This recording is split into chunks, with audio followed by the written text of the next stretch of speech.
নমস্কার দর্শক বন্ধু, আপনি দেখছেন স্টাডি টেক প্রো ইউটিউব চ্যানেলের কম্পিউটার ট্রেনিং এর ভিডিও। আজকে আপনাদের দেখাবো ফটোশপে যে কোনো অক্ষর লিখে বা টেক্সট লিখে তার উপরে ঘাসের ইফেক্ট বা গ্রাসেস ইফেক্ট কিভাবে অ্যাপ্লাই করতে হয়। তো ভিডিওটি স্কিপ না করে লাস্ট পর্যন্ত দেখতে থাকুন, স্টেপ বাই স্টেপ সহজে আপনাদের দেখতে। তো প্রথমে আপনাকে ফটোশপ প্রোগ্রামটা ওপেন করে নিতে হবে এবং তারপর আপনাকে বাংলা যদি অক্ষর নিতে চান তাহলে বাংলা সফটওয়্যার ওপেন করে নেবেন। এখানে আমি একটি অক্ষর টাইপ করছি, তারপর সিলেক্ট করে রাইট ক্লিক করে কপি করে নিন বা কন্ট্রোল সি করেও কপি করতে পারেন। এখানে আপনাকে ফটোশপে টেক্সট টুল প্রথমে সিলেক্ট করে নেবেন টুল বক্স থেকে, তারপর এখানে ক্লিক করবেন এবং এখানে একবার কন্ট্রোল ভি করে পেস্ট করবেন, তাহলে লেখাটা এখানে কপি হয়ে যাবে। এবং এখানে দেখুন লেখাটা যে রং রয়েছে, রংটা কোনো ফ্যাক্টর না, যে রংটা আপনার ফোরগ্রাউন্ড কালারে অর্থাৎ এখানে কালার সিলেক্ট থাকবে সেই কালারটা এখানে আপনার চলে আসবে। তো এটা কোনো ব্যাপার নয়, কালারটা যে কোনো থাকতে পারে। তো এবার আপনি অ্যাপ্লাই করুন এখানে এবং ভি প্রেস করুন অথবা এখানে মুভ টুল সিলেক্ট করে নিন। এই মুভ টুলটা আমি একবার সিলেক্ট করে নিচ্ছি, মুভ টুল। তাহলে দেখবেন এখানে বন্ডিং বক্স চলে আসবে এবং আপনার কার্সার পয়েন্টটা কর্নে নিয়ে চলে আসুন, মাউসের পয়েন্টারটিকে কর্নে নিয়ে চলে আসুন, এরকম কোণে একটি তীরচিহ্ন আসবে, ড্র্যাগ করুন, তাহলে আপনি সাইজটা বড় ছোট করতে পারেন। আপনি যে লেখার উপরে অ্যাপ্লাই করবেন সেই লেখাটাকে অ্যাডজাস্ট করে নিন। এবার আপনাকে যেটা করতে হবে, সিটিআরএল ও করে আপনাকে ঘাসের একটি ছবি ওপেন করে নিতে হবে। আমরা এখানে একাধিক ঘাস ডাউনলোড করে রেখেছি, আপনি গুগল ইমেজে গিয়ে আপনি কপিরাইট ফ্রি এইসব ছবি পেয়ে যাবেন। মেসেজ বলে সার্চ করবেন তাহলে চলে আসবে। এখানে আমি এই ছবিটিকে সিলেক্ট করে ওপেন করলাম। ওপেন করার পর আপনাকে যেটা করতে হবে, সিটিএল এ করে অল সিলেক্ট, সিটিএল সি করে কপি, সিটিএল ডাব্লিউ করে ক্লোজ করে দিন এবং সিটিএল ভি করে পেস্ট করুন এখানে, তাহলে চলে আসবে। বা আপনি মাউসের সাহায্যে ড্র্যাগ করেও মুভ করতে পারেন।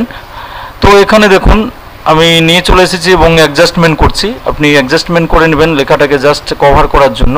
তো ডাবল ক্লিক করে অ্যাপ্লাই করুন। এবার চলে আসুন এই লেয়ারের দিকে। এইখানে এই লেয়ারে কিছু আমাদের বোঝার ব্যাপার রয়েছে। এখানে দেখুন ঘাসের একটা নতুন লেয়ার হয়েছে, লেয়ার 1, এবং টেক্সটের জন্য একটা লেয়ার হয়েছে বি বলে, আর একটা ব্যাকগ্রাউন্ড লেয়ার রয়েছে। তো এটা কোনো ব্যাপার নয়, আমাদের যেটা করতে হবে এইখানে এই টেক্সট লেয়ারটাকে সিলেক্ট করতে হবে। তারপর আপনাকে রাইট ক্লিক করতে হবে, ওইটার উপর একটা লিস্ট আসবে, এখানে রেস্টারাইজ লেয়ার বলে একটি অপশান পেয়ে যাবেন। এই রেস্টারাইজ লেয়ার অপশানে আপনাকে একবার ক্লিক করে নিতে হবে। দেখুন এখানে রেস্টারাইজ লেয়ার অপশানটি হয়ে গেছে। এবার আপনাকে যেটা করতে হবে, উপরে ঘাসের লেয়ারটার উপর সিলেক্ট করতে হবে, সিম্পলি সিটিআরএল জি করে একবার প্রেস করতে হবে, তাহলে খুব সহজে এই লেখার উপরে ঘাসের ইফেক্টটি চলে আসবে। এবং এখানে কিছু সেটিংসের ব্যাপার রয়েছে। দেখুন আমি প্রথমে সিটিআরএল ইউ করে একটু কালার অ্যাডজাস্টমেন্ট করব ঘাসের। প্রথমে হিউর যে পয়েন্টটি রয়েছে এটাকে আপনাকে ড্র্যাগ করে নিতে হবে, +5 ম্যাক্সিমাম করতে পারবেন, বেশি করলে কিন্তু কালার চেঞ্জ হয়ে যাবে, গ্রিন কালার আর থাকবে না। আমি +5 করলাম, স্যাচুরেশন একটু বাড়িয়ে নিলাম এবং লাইটনেস আপনি আপনার পছন্দ মতন মানানসই করে নেবেন। আমি একটু মাইনাস করে নিচ্ছি, ওকে করুন। এবার যেটা করতে হবে, আপনাকে সিটিআরএল এল করতে হবে, লেবেল ডায়লগ বক্স উপস্থিত হয়ে যাবে বা আসবে। এখানে আপনাকে লাইটনেসটা একটু অ্যাডজাস্টমেন্ট করে নিতে হবে। আমি একটু কমিয়ে নিচ্ছি লাইটটা। এই পয়েন্টারগুলো দেখুন ভালো করে, এগুলোকে একটু করে আপনাকে ড্র্যাগ করে দেখে নিতে হবে, মানানসই করে নিতে হবে। তো তারপর ওকে করুন। তো হয়ে গেল। এবার যেটা করতে হবে খুব গুরুত্বপূর্ণ, লেখাটার একটা বর্ডার তৈরি করতে হবে। তার জন্য আপনাকে সিম্পলি চলে আসতে হবে, এই লেখাটার উপর ক্লিক করবেন, করার পর এখানে এফ যে বাটনটা রয়েছে লেয়ার স্টাইল, এটা ক্লিক করবেন। করার পর এখানে স্ট্রোক বলে একটি অপশান পেয়ে যাবেন। এই স্ট্রোকে ক্লিক করলে দেখবেন একটি নতুন স্ট্রোক ডায়লগ বক্স চলে আসবে। এই ডায়লগ বক্সে আপনাকে কালারটা চুজ করতে হবে, আমি হোয়াইট কালার করছি। তো তারপর ওকে করুন। এখানে 3 পিক্সেল ম্যাক্সিমাম 5 পিক্সেল পর্যন্ত আপনি রাখতে পারবেন সাইজটি। তো তারপর ওকে করে দিন।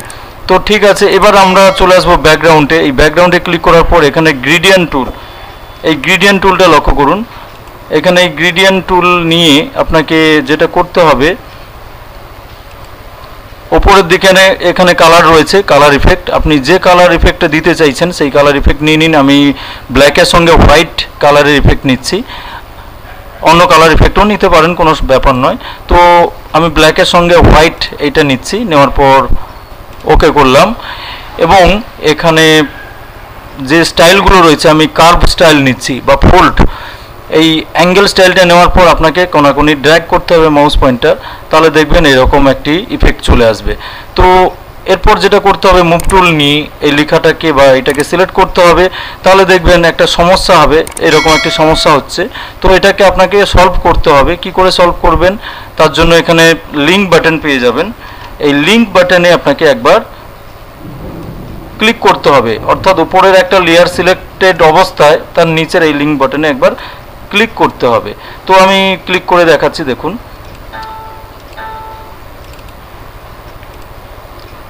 এবার যদি আপনি ড্র্যাগ করেন টেক্সটটিকে, তাহলে কোনো সমস্যা হবে না এবং সেট হয়ে যাবে। আপনি আবার পছন্দ মতন আপনি সেট করতে পারেন। তো প্রিয় দর্শক বন্ধু, কাজটি যদি ভালো লেগে থাকে আপনাদের, তাহলে লাইক করতে ভুলবেন না। আর নতুন হলে আপনি আমাদের চ্যানেলে সাবস্ক্রাইব করে বেল বাটনটি প্রেস করে রাখুন নতুন নতুন ভিডিওগুলি পাওয়ার জন্য। সবাই ভালো থাকবেন, সুস্থ থাকবেন, আবার দেখা হবে।